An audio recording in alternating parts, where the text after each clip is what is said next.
Okay, so I've worked out I'm not very good at this whole TV chef thing because there's a whole lot of detail I forgot to tell you before I put the stuff in the pot. So I'm going to cover that off for you now. The mushrooms that we used are just your classic, Chinese, one full packet of Chinese black fungus mushrooms known as horse ear mushrooms. And they come in this packet and they're really dry and desiccated. You basically just take them out and stick them in hot water for, a couple of minutes and they just go and turn into perfect little rubbery mushrooms, which is great. You then want to cut the stalks off them, which I did because nobody likes stalks, except babies, I suppose. Anyway, the other thing I forgot to tell you was how much ginger we were using. We used 300 grams of ginger, which we then shaved.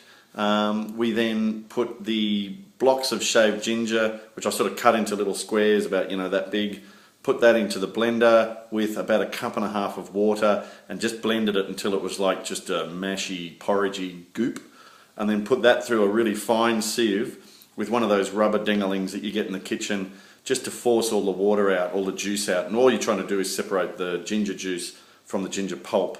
I don't know, if it was a fiction you'd call it pulp fiction, but for some reason we don't want the pulp in the guff.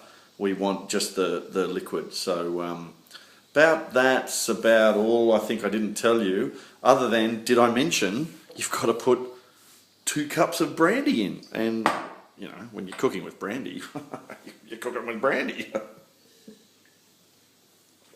So anyway, now what we do is, and I said that I was going to boil it for 2 hours as well. That's it there.